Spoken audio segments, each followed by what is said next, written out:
grounds game in there. So no, there's been a lot of good work. Players managed to get just a couple of days off over the weekend past, and we've been back in first thing again this week. And listen, what's right and what's wrong? We worked last week. I know a lot of people would have had time off and jetting off and going to various different places to sunnier climates and all the rest of it. I didn't feel that that was the right thing, you know. I just didn't feel that that's right for us as a group. Keeping us here with a little bit of team bonding and one of our recovery days. So there's been a lot of good things for us, but that's what I believe in. Everybody's got a different perception of what that should look like. So I'm hoping that it brings us back to the league campaign and it has us kind of firing on all cylinders. I wasn't happy with how we came back last time against Dundee, even though we worked a similar way to this time around. In terms of the start to the season, I think it's fair to say after these international breaks, the start to the season is done. This is it now. You're not getting any more breaks for the next 4 months. How does it compare to the other starts to the season made here? I think we've amassed a good number of points. I think there's been a lot of real good stories, real good news stories in there for us as a football club. I spoke post-match after the St Johnstone game, which seems such a long time ago now. I spoke about us being 7 points better off in a national semi-final, better off than what we were last year. So I think that quite clearly shows indicates progression. Indicates progression in a football club that generally loses its best players and sells its best players and has had a big turnaround in the squad. So I'm especially pleased with that. I'm especially pleased with how a lot of our guys are progressing, and us as a group overall, I think we're showing some real good signs. What are the next 4 months like for you as a manager? Limited sleep, plenty of training sessions and a lot of games, I think.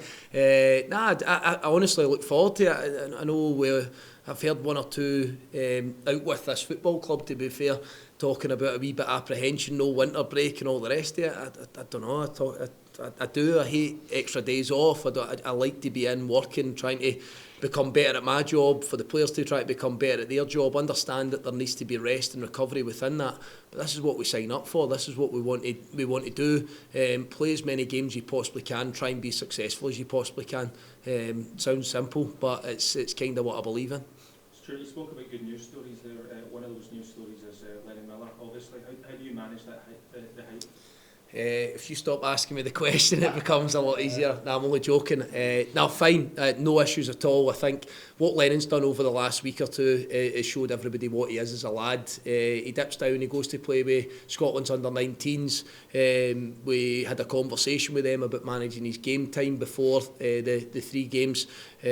Probably played a few more minutes than what was agreed, but no qualms with me, no qualms with Lennon. He loves playing football, and I think it just shows everybody that he's just got a burning desire to be the best player that he possibly can be. Shows how humble he is, shows that he's not getting carried away with any conversation or any talk about him as a footballer, and I'm especially pleased with that. I've had some time with him again this morning. I managed to watch the 2 games that he played and all the minutes that he played, so no, just really happy at how he's ticking along, and he'll keep his feet firmly in the ground, as will we, and we'll look forward to involving him back in our group and preparing for the trip to Dingwall.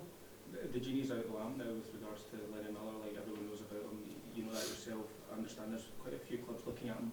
Have the club had any conversations, whether it be formal or informal, at all about Lennon leaving the club in January? None whatsoever. No, not a single thing.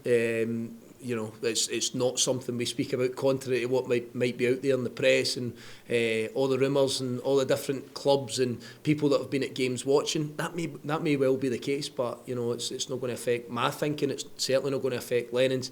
And I continually say it, and it's worth mentioning again, having his family stability behind him, the support he's got from his family, from his representative, who I always need to keep mentioning as well, for me is as good as there is in terms of looking after young players and advising them really, really well. So I have no qualms that way whatsoever that mindset's going to change anytime soon. Do you think January would be too early for him to leave the club if that offer arose? I think it should be here for the next 10-15 years. I'm thinking should be about his time scale here. Again, all kidding aside, I'm not in control of that in any way, shape or form. What I'm in control of is picking a fantastic young player, somebody that's been incredibly consistent for me over the last 18 months or so. We're talking now, and he's only 18. Somebody that's been wearing the captain's armband, showing an incredible level of maturity. I'm in control of that aspect of it. How well he performs, how well he does will dictate, you know, what happens in the future. But I think that we're really bad in this country, and I understand the line of question all the time in the conversation, but I think we're always bad in this country about thinking about the you know, what's coming next, what's it going to be in 6 months' time, what's it going to be in a year's time. You have to understand that my mentality is completely different. I have to ensure that everything I do with Lennon is for the absolute best of his future and what he is as a football player, but also for this football club and for the bits that we can control. And just now, selecting a team and him being in it and having the impact and influence that he has done is about all I can control at this stage. I'll move